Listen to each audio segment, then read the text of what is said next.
seguridad industrial. Y queremos saber también cuál es la diferencia entre uno y otro, ¿no? Hablamos de salud en el trabajo, de acuerdo a nuestra ley, se habla de salud en el trabajo, pero en el campo de la medicina no existe ese término de salud en el trabajo. Lo que existe es la salud ocupacional, ¿no? Que es parte de lo que se denomina como la salud pública. Y tenemos que conocer esos conceptos. Hoy lo revisaremos.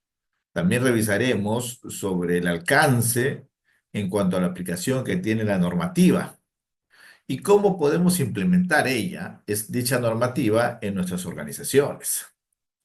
Hablábamos de que hay conceptos sobre seguridad que en el tiempo se han ido modificando o podríamos decir ha ido evolucionando, ¿no? La seguridad inicialmente se trataba como una seguridad industrial. Normativamente en nuestro país, la primera norma en materia de seguridad y salud en el trabajo fue el Decreto Supremo 42F. ¿Ya? Este decreto supremo, llamado Seguridad Industrial, Reglamento de Seguridad Industrial, data del año 1964 y legalmente vigente, porque no ha sido derogado dicho decreto supremo.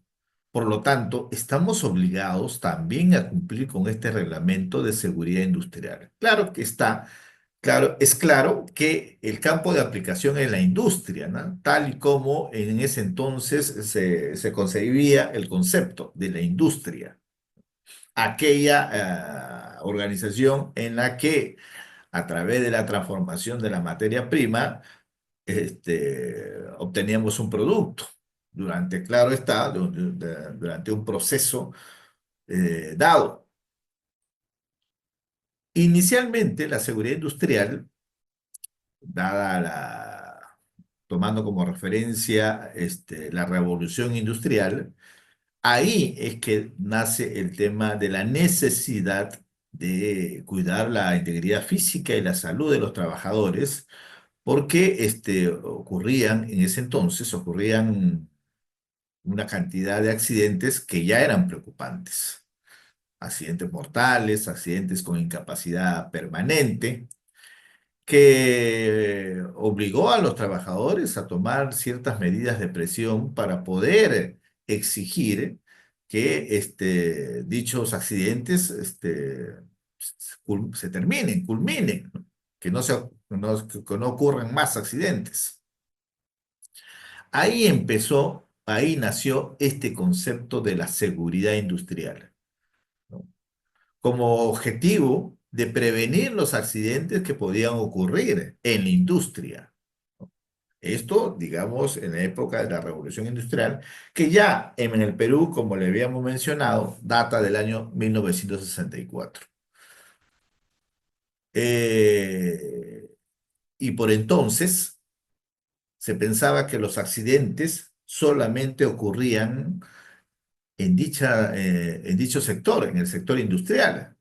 Los accidentes mortales, incapacitantes permanentes, temporales, solamente ocurrían en industria. Con el tiempo, con el tiempo y dada las estadísticas y dada la realidad, se fue observando de que los accidentes también podían ocurrir en cualquier ocupación, no solamente en la industria, sino en cualquier ocupación. Y ahí empezó el término de la seguridad ocupacional. El objetivo, el mismo, el de prevenir los accidentes, pero ya digamos en las ocupaciones, ¿no? En todas otras actividades, no solamente la industrial, sino en cualquier otra actividad. Hasta que ya en nuestros tiempos, ya en el caso Perú, en el año 2011, se aprobó el reglamento o se aprobó la ley de seguridad y salud en el trabajo. El reglamento se aprueba el año siguiente, el 2012, donde ya el concepto abarca ya todos los sectores, seguridad en el trabajo.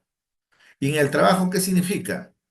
Todo aquel, toda aquella tarea que se realice en cualquier actividad, ya sea industrial, comercial o de servicios, en todas las actividades, porque el concepto hoy en día es que los accidentes pueden ocurrir en cualquier área de trabajo, en cualquier hora, área de trabajo, ¿no?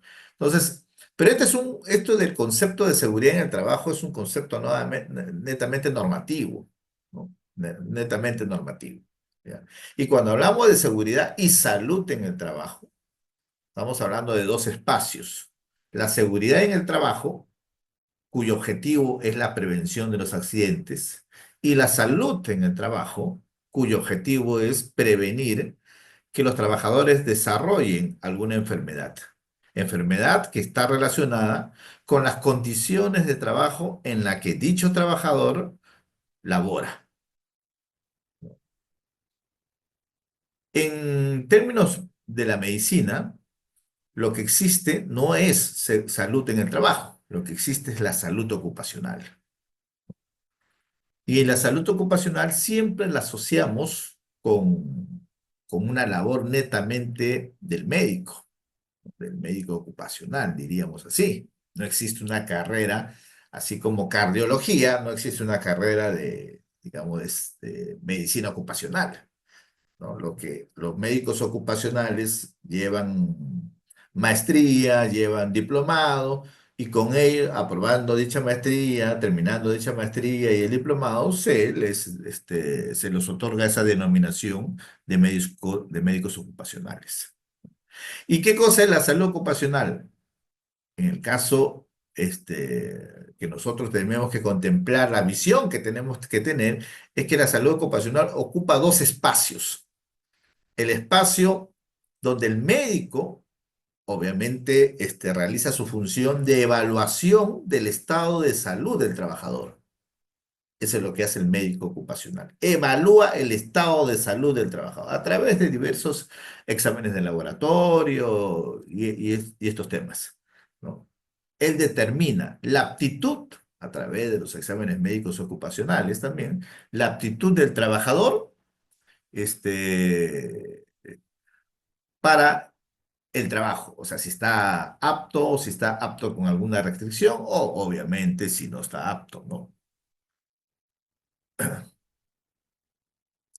Pero ese es un espacio de la salud ocupacional, porque aquellos agentes contaminantes que pueden alterar la salud del trabajador y provocarle por ejemplo, una hipoacusia, una sordera profesional, una neumoconiosis, una silicosis. Estas enfermedades están relacionadas con aquellos contaminantes en los que el trabajador está expuesto.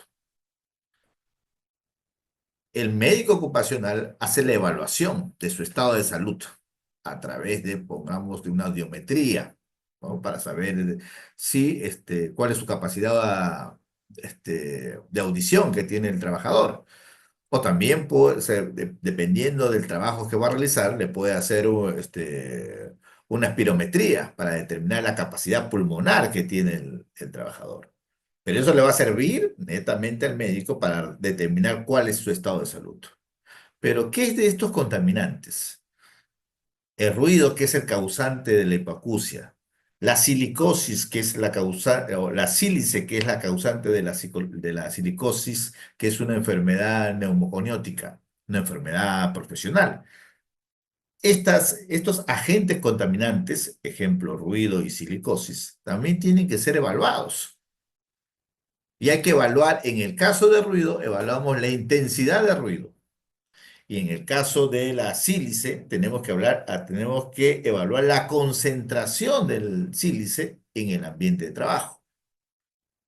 Entonces, cuando hablamos ya de evaluación, de monitoreo de los contaminantes ocupacionales que pueden estar presentes en el ambiente de trabajo, estamos hablando de la especialidad de higiene industrial. No muy conocida, seguramente, no muy conocida, pero que ya con el desarrollo, sobre todo con la exigencia que tiene la norma, de evaluar, monitorear los agentes ocupacionales contaminantes, ya se está, digamos, esta especialidad haciendo algo más conocida.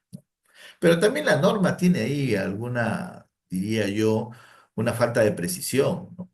¿Quiénes son los que tienen que realizar estas evaluaciones de monitoreo de, por ejemplo, de sílice en el ambiente de trabajo? ¿Cuál es la concentración de sílice en el ambiente de trabajo? Cuando todo movimiento de tierra, excavaciones y todo ello, genera polvo y el polvo es sílice.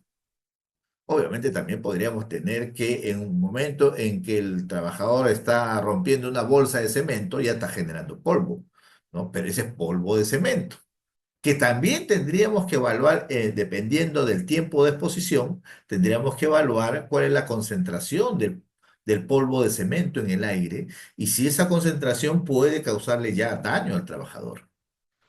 Todo lo que es monitoreo, higiene industrial específicamente. Entonces, tanto la labor del médico ocupacional como la del higienista industrial, ambos en conjunto trabajan para poder lograr el objetivo de la salud ocupacional, la cual es prevenir que los trabajadores desarrollen alguna enfermedad. Enfermedad, obviamente, relacionada con el trabajo. La normativa, indicábamos que la normativa es muy generosa en nuestro país.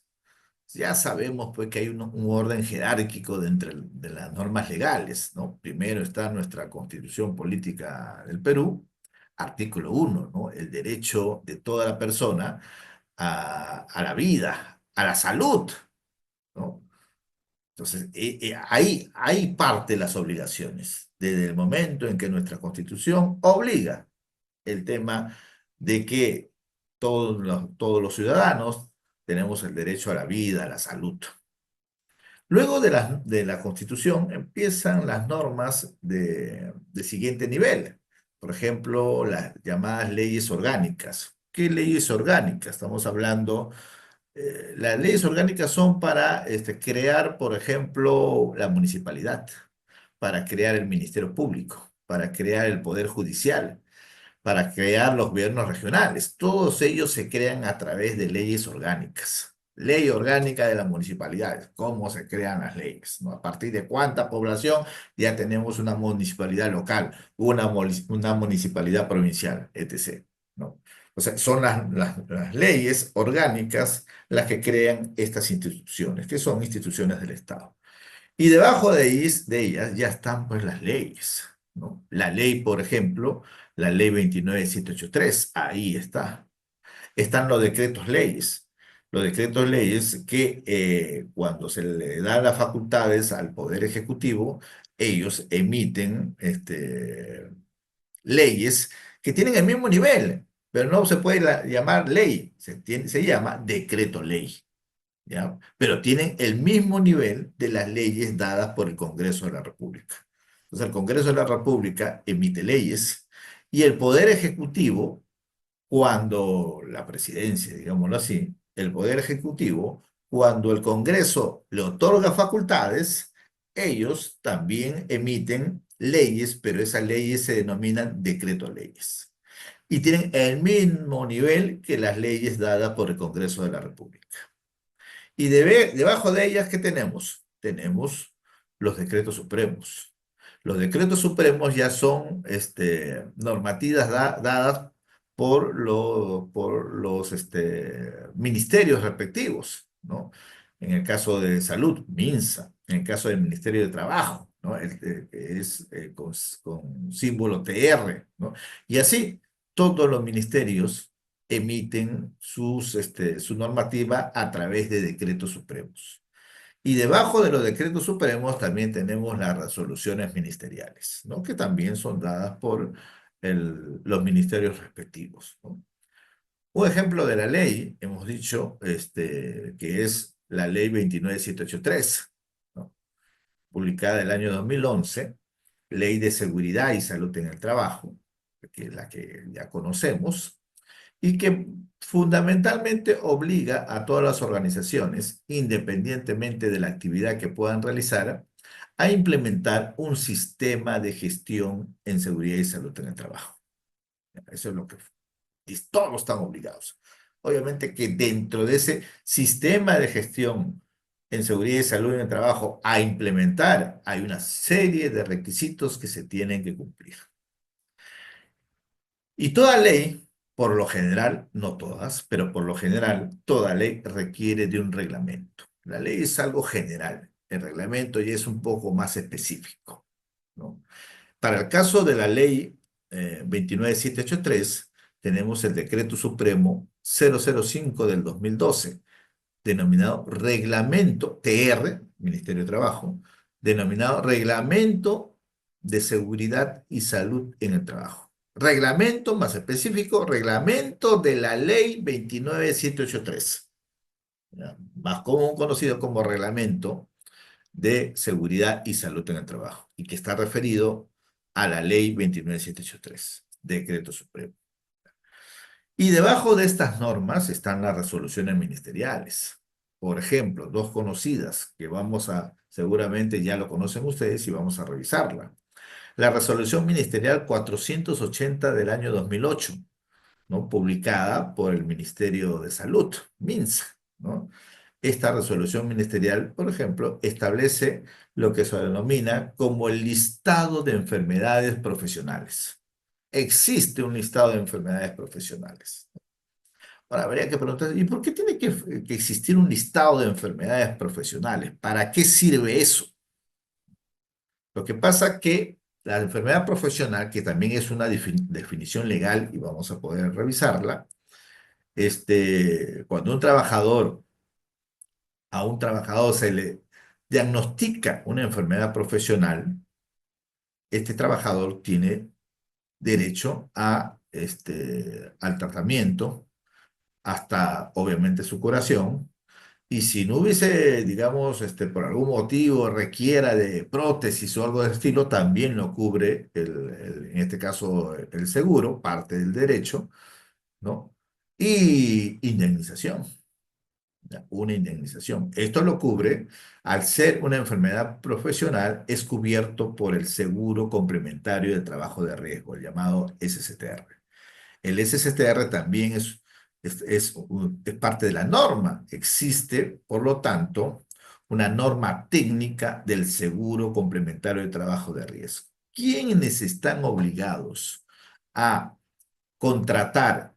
¿Qué empresas, no? ¿Qué empleador está obligado a contratar un seguro complementario de trabajo de riesgo para sus trabajadores?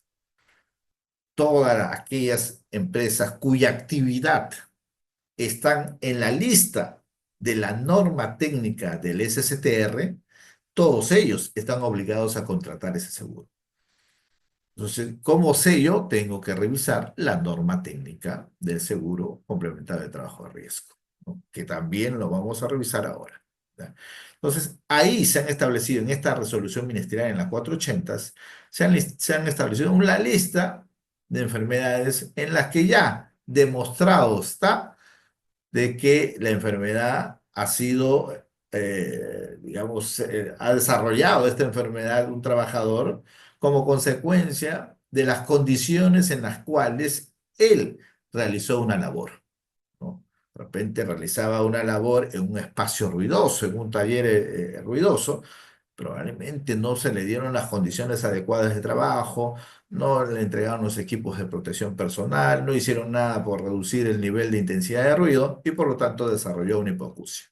Causa, efecto. Exposición a ruido, efecto, enfermedad que, de acuerdo a la 480, cuando esa enfermedad está en esa lista, es considerada como una enfermedad profesional, ¿no? Ahora, esa lista, como la vamos a ver, no es una lista cerrada, siempre está abierta esa posibilidad para poder anotar una nueva enfermedad profesional que esté relacionada con las condiciones de trabajo en las que el trabajador se desarrolla, ¿ya? Y la resolución ministerial 375 del 2008, TR, que en este caso TR es Ministerio de Trabajo, esta resolución ministerial llamada Norma Básica de Ergonomía y de Procedimientos de Riesgo Disergonómico. Riesgo disergonómico. Eso así se denomina. No se denomina riesgo ergonómico. La ergonomía no es un riesgo, ¿ya? Entonces, en esta resolución ministerial, ahí vamos a encontrar también información sobre las condiciones de trabajo en las que el personal puede estar desarrollando su labor. Por ejemplo, nivel de intensidad de iluminación en la que el trabajador debe desarrollar su labor y que está ese nivel de intensidad en función a la labor que él desempeña. Dependiendo de la labor que desempeña, hay un nivel de intensidad de iluminación que el empleador debe garantizar en ese puesto de trabajo. Si no, lo que va a lograr es que el trabajador se esfuerce visualmente, ¿no? Y pueden aparecer algunas condiciones que puedan generar daño a la salud, fatiga visual, cansancio visual, ¿no? Entonces, en esa norma vamos a ver sobre esas condiciones de trabajo, no solamente iluminación, ruido, calor, vibración, ¿no? Estrés térmico. Son, digamos, las condiciones en las que la norma establece ciertos límites que, como les menciono, vamos a revisarlo oportunamente. Ahora, tenemos que la ley 29783 tiene su reglamento, hemos dicho, el decreto supremo 005 del 2012, y tiene otras modificaciones que también se ha hecho, ¿no? El decreto supremo, el 006 del 2014, es también un reglamento que modifica algunos artículos. Ahora, la ley ha establecido que los sectores económicos, llámese minería, llámese electricidad, llámese construcción, llámese pesquería, llámese hidrocarburos, etc., que los sectores económicos deben desarrollar su propio reglamento de seguridad y salud en el trabajo. Y ese es el reglamento, obviamente, a la que toda empresa que desarrolle su actividad en ese sector está obligada a cumplirlo. Por eso es que, por ejemplo, estamos poniendo ahí el Decreto Supremo 024 del 2016, EM, Energía y Minas, es el Reglamento de Seguridad y Salud en el Trabajo del sector construcción. ¿Ha tenido este Decreto Supremo modificatorias? Sí, pero digamos que la norma, el número de la norma primaria es la que se mantiene, Decreto Supremo 024. Por ejemplo, la 29783, la ley también ha sido modificada hasta en dos oportunidades, pero la que se mantiene como base es la 29783. ¿No? Las otras obviamente modifican, pero no el nombre o el número de ellas no es la que prevalece sobre la primera.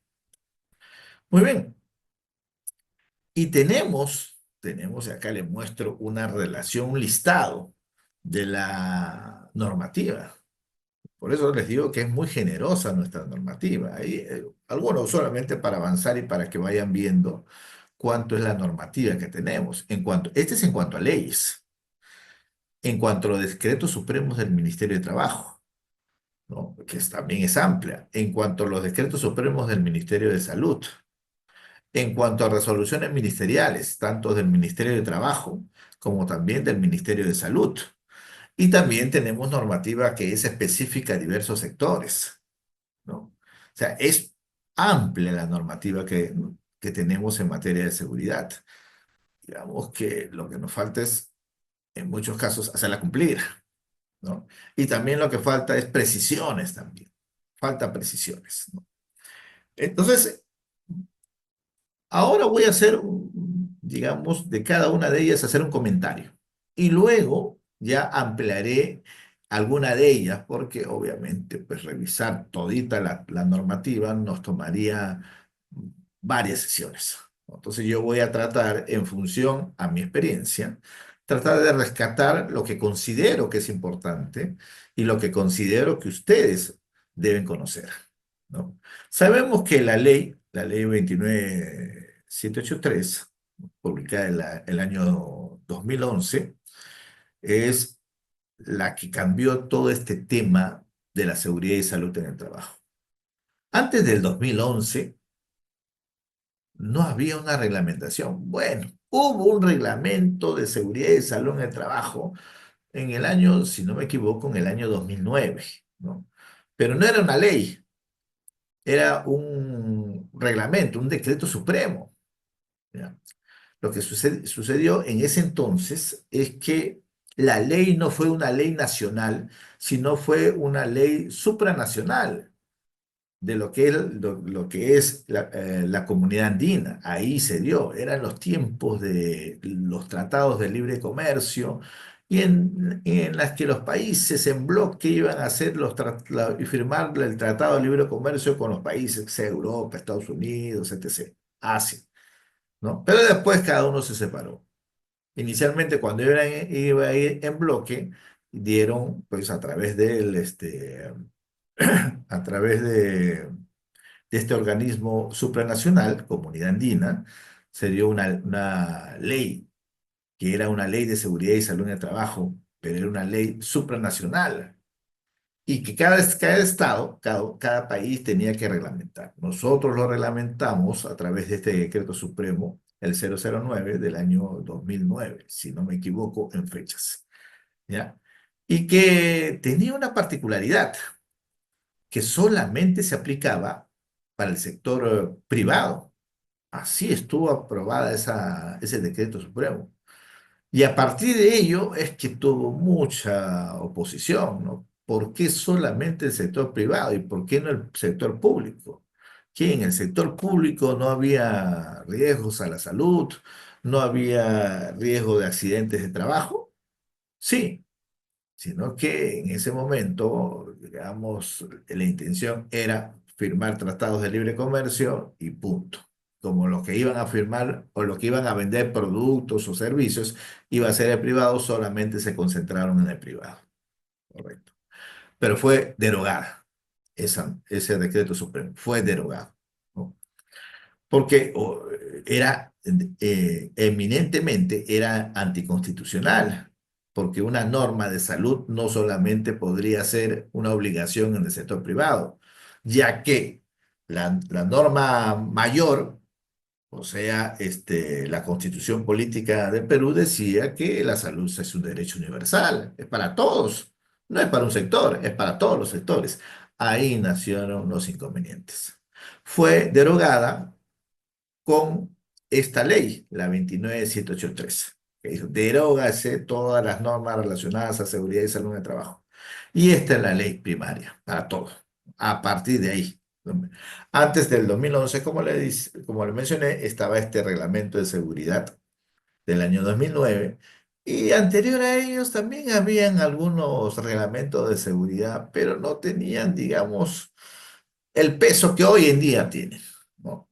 Había normativa muy atomizada, ¿no? Cada sector por su lado, todo ello, ¿no? Ahora tenemos una ley que es para todos los sectores. Fue modificada en el año 2014 a través de la ley 3022-2, ¿no? Algunos artículos, ¿no? No todos, se modifican tres o cuatro artículos, básicamente los que estaban relacionados con los exámenes médicos ocupacionales, ¿no? En la ley 29783, los exámenes médicos ocupacionales eran antes del ingreso, antes de la relación contractual, durante la relación contractual y al término de la relación contractual, y eran obligatorios, los tres, ¿no? Eso tuvo también sus problemas, ¿no? Porque en el país la duración de los trabajos no son, pues, digamos, permanentes ni hablar, muy poco, ¿no? Y la duración, por lo tanto, es temporal. Y hay trabajos en los cuales eso temporal no es pues de 6 meses, 9 meses, 10 meses, no, a veces es de un mes, 2 meses, ¿no? En trabajos puntuales, claro está. Y por lo tanto, en cada caso, realizarles exámenes médicos ocupacionales antes, durante y después se convirtió en todo un problema, ¿no? Es más, el problema iba más, y no se mencionó mucho, por el lado de que cada vez que realizaba un examen médico ocupacional a un trabajador, siempre se le toma una placa de rayos X, una placa pulmón, ¿no? Antes, uno, Digamos que en el durante no, porque no pasó un año, po. Antes no. Uno. Si pasaba un año, sí, serían dos. Y al final de la relación laboral, tres. ¿No? A ver, vamos a ver en tiempos. Si mi trabajo duraba un año, en enero ingresé, examen médico ocupacional, placa pulmón, rayos X, uno. Digamos que dura un año, al año otro examen médico ocupacional y a la salida otro examen. Digamos que un año no, en 13 meses, para ponerlo ya poco crítico. 13 meses, en 13 meses, tres exámenes médico ocupacionales. Y si iba a otra empresa, también le iban a pedir un examen médico ocupacional de ingreso. Entonces, la pregunta es, y por ahí alguien puede hacer la búsqueda. ¿Cuántas veces una persona, cuántas veces un trabajador, este, sin que le afecte a su salud, claro está, puede pasar por exámenes médicos placa pulmón? ¿Cuántas veces al año? ¿No? Entonces, a raíz de esta problemática, o sea, ahí está el problema, por ahí había un problema, se modificó eso. Se modificó con la 3022-2. Ya no es, ya no era todos los años, el durante era cada año, ¿no? Ya se modificó y era cada 2 años. El ingreso sí es obligatorio, porque el ingreso debe ser obligatorio para saber en qué estado se encuentra el trabajador, ¿no? Y el de salida era potestativo. El trabajador, si estaba de acuerdo, se sometía a dichas pruebas, o si no estaba de acuerdo, no se sometía, ¿no? Entonces, ya de ser cada año, o sea, en el durante significaba cada año, ya se dijo que no. Entonces se reduce la cantidad de exámenes médicos ocupacionales. Con la 31246, que también se modificó el año 2021, también se habla de una modificación en cuanto a lo que es los exámenes médicos ocupacionales, lo que está vigente. ¿Y qué dice esta ley? También significa que indica que los exámenes de ingreso son obligatorios, que los exámenes de, digamos, eso en el durante es cada 2 años, pero para aquellos sectores que es de alto riesgo, tipo minería, tipo construcción también, son actividades de alto riesgo.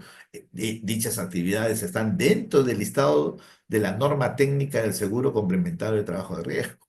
¿Y qué dice, dice la norma? Que para estos sectores los exámenes médicos no son cada 2 años, es cada año.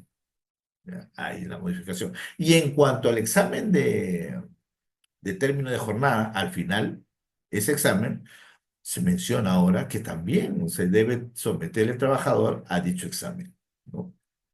Ahora, el trabajador puede decir que no se somete, pero tiene que haber un documento, ¿no? Que evidencie que efectivamente la empresa le indicó al trabajador de que debe pasar por un examen médico de salida. Y si el trabajador dice no, entonces por escrito y ya está, ¿no? Eso es, para dejar evidencia que se está cumpliendo con lo que está establecido en la norma. Algo particular de la 31246 es que obligan a las empresas a que los equipos de protección personal, ¿no? Deben ser equipos que estén fabricados o que cumplan con las normas técnicas de fabricación de dichos equipos, normas técnicas peruanas, ¿ya? La pregunta es, ¿tenemos norma técnica peruana de fabricación para todos los equipos de protección personal? Porque dice la norma, ¿no? Los equipos de protección personal, ley 31246, estos equipos de protección personal deben cumplir con la norma técnica peruana. Uy, caramba, tenemos todo. Tenemos, claro, está de casco de seguridad, sí tenemos una norma técnica peruana. Tenemos de guantes de seguridad, tenemos también. De lentes también tenemos, ¿no? Normas técnicas peruanas. La norma técnica es para definir cómo se tienen que fabricar estos equipos, ¿no? ¿Cuál es la resistencia que tienen que tener? En el caso, por ejemplo, de los zapatos de seguridad, en la que se tiene, pues, este acero para protección de la punta de los pies, la norma establece y cuánto tiene que ser esa protección, esa resistencia que tiene que tener el acero. La flexibilidad también del zapato de seguridad, ¿no? O sea, esos detalles técnicos son los que están establecidos en dicha norma, norma técnica peruana de fabricación de calzado de seguridad, por ejemplo, ¿no? Entonces, sí tenemos para algunos equipos de protección personal, pero no para todos. Nosotros no fabricamos, por ejemplo, filtros para respiradores, ¿no? A las justas tenemos mascarillas, creo, ¿no? Y eso ya es, digamos, mayormente es comprado también de afuera. Pero filtros para respiradores nosotros no fabricamos. Entonces, ¿cómo hacemos ahí? Es una ley, ¿no? Nosotros, protectores auditivos, tapones auditivos, tampoco nosotros no fabricamos. ¿Por qué la ley hace esa mención de que los equipos de protección personal, hablando de todos, deben cumplir con la norma técnica peruana? Ahora, acá, ustedes cuando soliciten los equipos de protección personal para su personal, no solamente es cuestión de darle al área de compras un listado de lo que necesitan, ¿no? Necesito tantos guantes, necesito tantos tapones auditivos, tantos filtros para respiradores. Tienen que decirle también adicionalmente qué norma deben cumplir estos equipos. Porque el área de ventas, sobre ventas o compras, el área de compras tiene un objetivo claro. Su objetivo es comprar y comprar al menor precio. Ese es su objetivo. Si no le indicamos cuál es la norma que tienen que cumplir estos equipos, ellos van a ir si es posible, van a ir a la Avenida Argentina y comprarlos ahí, ¿no? Para no decir Malvinas, ¿no? Van a comprarlo ahí.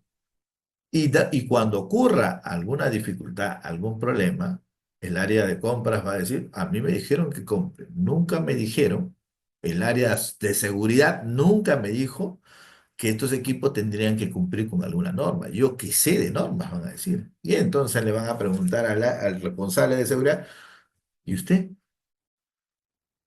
A la hora que hizo su requerimiento, especificó qué es lo que tiene que cumplir dichos equipos. Y si no especificó, se ganó un problema. Se ha ganado un problema. ¿Ya? Así que siempre los requerimientos acompañados de la norma técnica peruana que tiene que cumplir, hablando de los equipos de protección personal, me refiero. ¿Ya? Ok.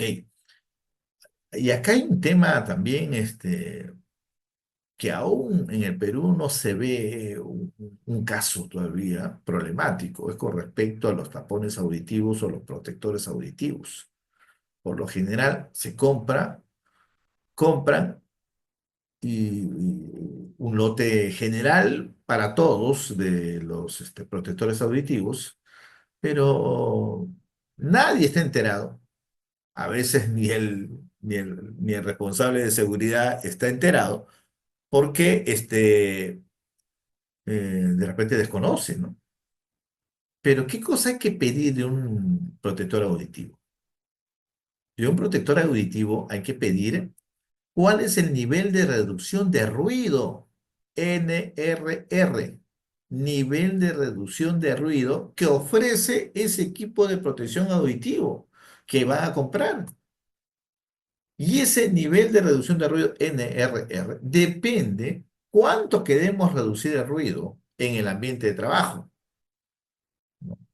Entonces, para ello, primero tendríamos que medir cuánto es la intensidad de ruido en el ambiente de trabajo, para que usando el trabajador su protector auditivo, llámese orejera o llámese tapón auditivo, esa intensidad se reduzca justo acá a nivel de ingreso de canal auditivo.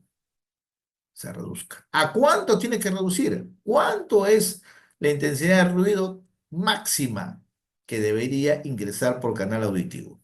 A ver, ¿quién me contesta eso? ¿Quién me contesta? cuál es eso. Si no, luego lo vamos a mencionar, ¿ya? Pero sí, está normado, ¿no?